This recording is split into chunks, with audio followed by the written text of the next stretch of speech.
En este segmento del programa vamos a dar la bienvenida a la ex magistrada del Tribunal Supremo de Justicia, Blanca Rosa Mármol. Ella es abogada desde el año 1968 y obtiene el título como especialista en ciencias penales y criminológicas en la misma universidad en 1983. Además, en 1975 ingresa como defensora pública octava de presos del Circuito Judicial del Distrito Federal. En el año 1999, en virtud del cambio del Código Orgánico Procesal, pasa a ser integrante de la Sala 3 de la Corte de Apelaciones de esta misma circunscripción judicial.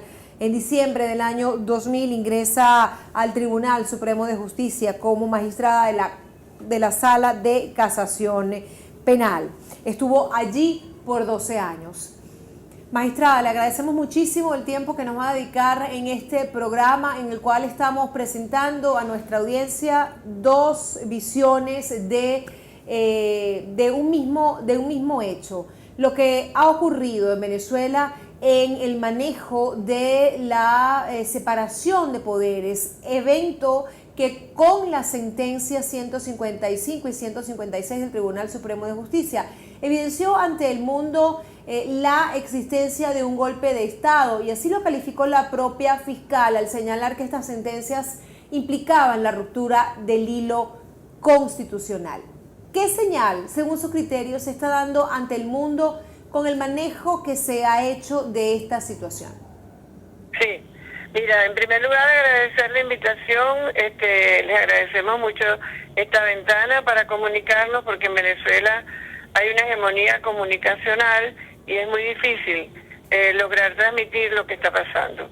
Lo que ha pasado en Venezuela es muy grave porque se trata ni más ni menos de un golpe de Estado a la Asamblea, que es la representación popular.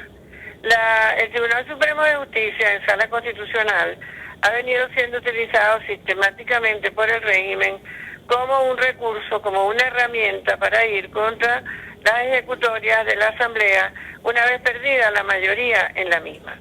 Desde que la democracia ganó la mayoría en la Asamblea, diciembre de 2015, todo el año pasado sistemáticamente se le impidió por decisiones de la Asamblea, de la Sala Constitucional, a la Asamblea el ejercicio de sus funciones. Esto último que pasó es, vamos a decir, como alguien lo describió muy acertadamente por allí, la punta del iceberg. Con estas decisiones se dejó ver la Sala Constitucional claramente el programa de gobierno del régimen, que no es otro que la inexistencia absoluta de la división de poderes. En esa sentencia, la Sala Constitucional se autoerige en la que decide y la que legisla. En esa sentencia, la Sala Constitucional desconoce la inmunidad parlamentaria y claramente expone que los diputados cometieron delito de traición a la patria, se atreve a calificar delito, haciendo una tipificación a martillazo, como me gusta decir, y que por ello deben ir presos. Es decir, lo que ha sucedido en Venezuela es un golpe de Estado a la democracia y a la Asamblea. No entiendo por qué es la lentitud de la OEA muy distinta a la actitud de su secretario general, a quien debo hacerle como venezolana y como persona que cree en el Estado de Derecho y en la justicia un reconocimiento, muy distinta a la posición de Almagro, porque no se atreven a decir que en Venezuela hay una dictadura. A mí, después de las decisiones estas que estamos comentando, no me quedaba la menor duda de que cuando la tuvieran sobre la mesa en la OEA, inmediatamente dirían: en Venezuela no hay una democracia y tiene que ser excluida de la Organización de Estados Americanos. Para mi gran sorpresa, salieron con ese acuerdo tenue, muy leve, que dice que todavía tienen que conversar y que tienen que mediar aquí en Venezuela. Aquí en Venezuela el diálogo se terminó hace tiempo, y también el juego democrático. Todos vieron, el mundo entero, lo que pasó cuando ayer sencillamente los ciudadanos quisieron ir a la Asamblea a expresarle su apoyo. El derecho más básico que puede tener un ciudadano, el de ir a la Asamblea a apoyar a los diputados que eligió él mismo, que el ciudadano eligió. Eso determinó que Caracas quedara incomunicada por los cuatro costados, que nadie pudiera llegar a ella, que se desataran los colectivos, llamados colectivos, que son bandas de delincuentes que agreden a la población en nombre del gobierno, y que las Fuerzas Armadas atacaran también a la población. Tuvimos heridos, tenemos presos, una represión absoluta. Esto es una dictadura. No hay independencia de poderes. De manera que esperamos que la OEA una vez por todas se dé cuenta. Pero si no se da cuenta, de todas maneras, aquí en Venezuela creo que ya sí está clara la situación. En la Asamblea se está ventilando la anulación de las designaciones de los magistrados que dieron la decisión porque son ilegítimos, porque fueron designados sin que llenaran los requisitos para el ejercicio del cargo, y además la apertura de investigaciones penales por cuanto cometieron delitos con sus actuaciones, y la impugnación de su nombramiento ante el poder moral por haber cometido errores inexcusables en las decisiones que comentamos. Ahora bien, magistrada, el hecho de que en una sesión sorpresiva que agarró, valga la redundancia, por sorpresa a los diputados oficialistas y a los seguidores del oficialismo el 5 de abril, cuando madrugaron en la Asamblea Nacional para comenzar a las 9:30 de la mañana el proceso de remoción de los magistrados del Tribunal Supremo de Justicia. Este evento, sumado a los otros anteriores, en los que ha habido un constante desconocimiento de parte de los poderes del Estado, bien por parte del Tribunal Supremo de Justicia, así como por parte de la propia Asamblea Nacional. ¿Qué tanto más en el tiempo puede extenderse esta situación de desconocimiento? Sí, a mí me gusta mucho que tú te plantees eso, porque eso es la preocupación generalizada entre nosotros en Venezuela. Yo creo que no puede durar más tiempo. Esto tiene que resolverse. La solución verdadera es una constituyente originaria, porque aquí en Venezuela no hay instancias a las cuales acudir.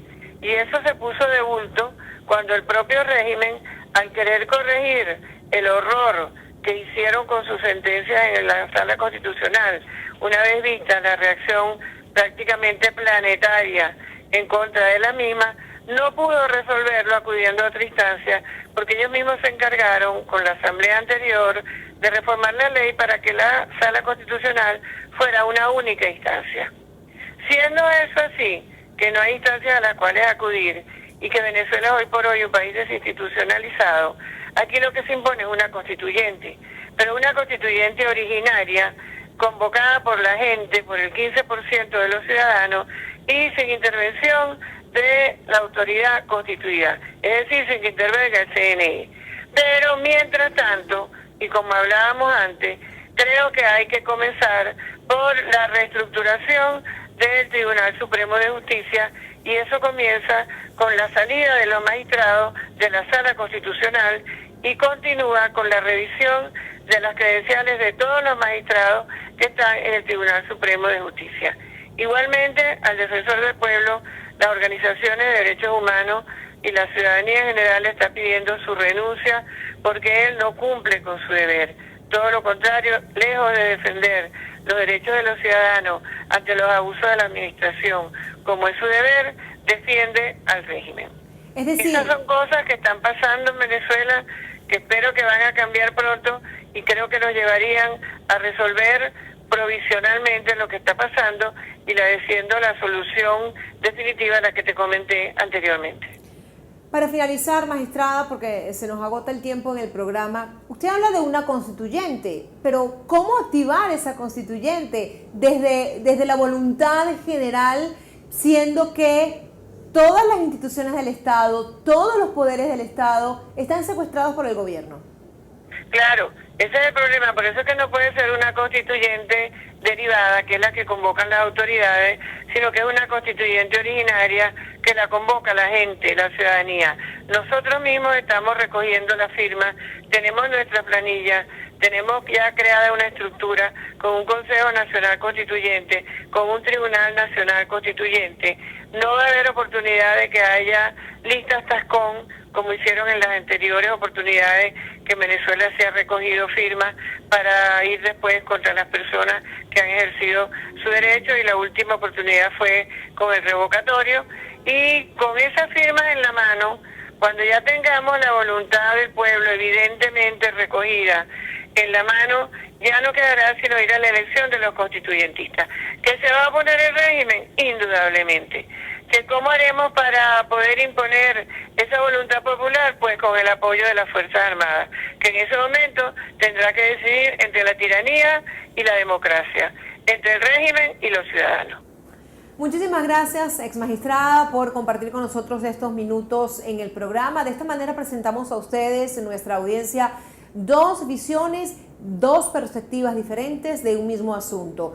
La validez y el ejercicio de la democracia en Venezuela, visto desde el análisis de las sentencias del Tribunal Supremo de Justicia y, por supuesto, de los argumentos que viene esgrimiendo en el último mes Venezuela como Estado miembro de la Organización de Estados Americanos. De esta forma ponemos punto y final a esta edición de Aymara Lorenzo en su punto. La invitación, como siempre, para una próxima oportunidad.